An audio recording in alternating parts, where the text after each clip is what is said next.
She was abducted from a convenience store where she had gone to purchase a bottle of salad dressing. It was in the afternoon the next day. They found her car initially. And then they found her frozen, nude body. 3 males were apprehended and subsequently had 7 trials altogether over a period of 6 years. They had the statement from one guy of what happened, that she was raped. And they unloaded a gun twice. They shot 3 rounds at her, not all of them missing. And I sat there and I listened to them tell how she ran through the briars, begging for her life. They were killing her. And I know that there's 3 men there, and the gun had to be loaded twice. 2, whoever was shooting that gun could have overpowered another guy to have kept him from killing her. They were all equally guilty. We wound up with one on death row, one on life without parole. She already had. And I guess the next devastating thing to me was one that only got life. Now, I've got to spend the rest of my life trying to keep that guy in prison. Society will not let me bury my daughter. I think if I were really out for revenge, I would ask that he be killed just like he killed my daughter. Shoot at him. Load the gun twice. Keep shooting at him. Let him beg. That's revenge. By the way, revenge has a bad reputation, which I think is not wholly deserved. The Lord is quoted in the Bible, I think the epistle to the Romans, by St. Paul, is saying, "Vengeance is mine." Well, he doesn't say vengeance is bad. He says it's mine, it's reserved to me. And if you read this epistle a little longer, you will find that St. Paul says, "The ruler beareth not the sword in vain." That is what he really is saying. He bears the sword to avenge evil doers. What it really says is that people should not take private revenge, that should be delegated to the authorities of the government, which I think is a sentiment I would endorse. But nonetheless, you may have a feeling of revenge, but so what?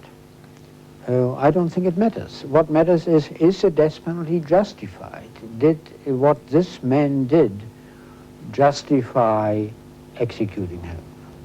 And then what have you got? You don't have anything. You have a lot of hatred and desire for revenge, and now it's all over with. But how do you let go of those feelings? It's hard to let go of those feelings once you let them foster and grow within you. So I think we have to help people heal and become whole, and that's our challenge with all of this work, whether it's a victim's family like you're describing, or a family member who's lost someone in an electric chair. It's still the same grieving process. And I think if people are really honest about it, and you have to understand Americans have a hard time about being honest about the death penalty, it comes down to revenge.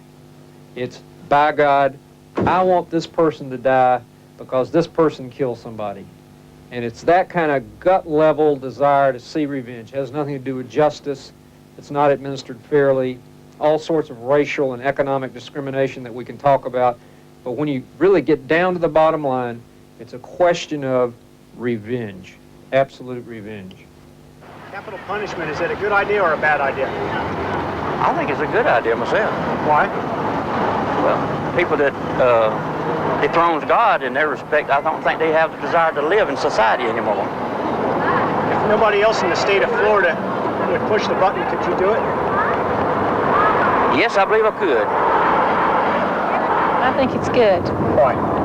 Well, our Savior had capital punishment, and I believe that you should pay for your sins, pay for your wrong.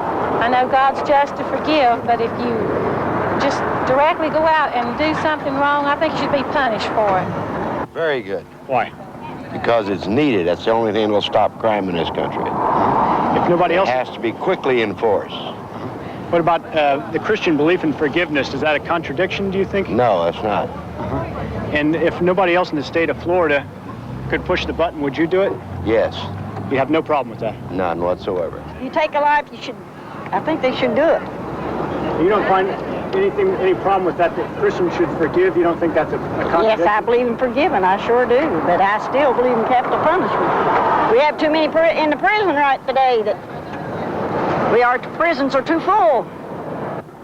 Without capital punishment, Jesus never died on the cross because it had to be under Roman law, and that was Roman law.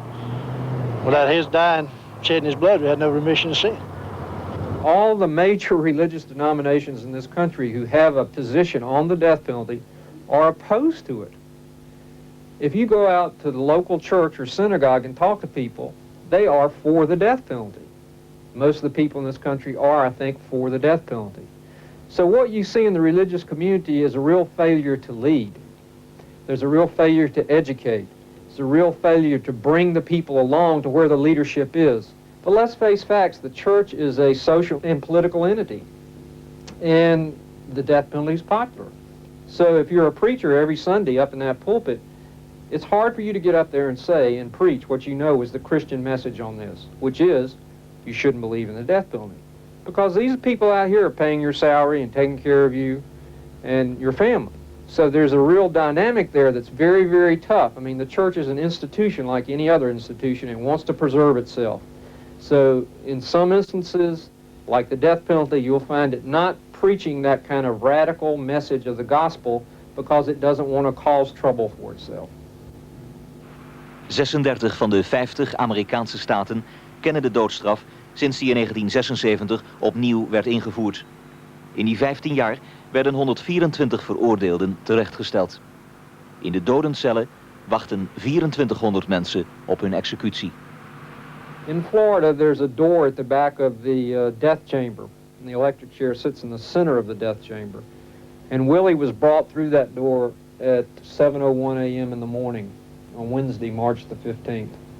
And when they brought him in, he was in shackles with handcuffs and also between his ankles. And so he sort of hobbled his way to the electric chair. He had a guard on either side of him.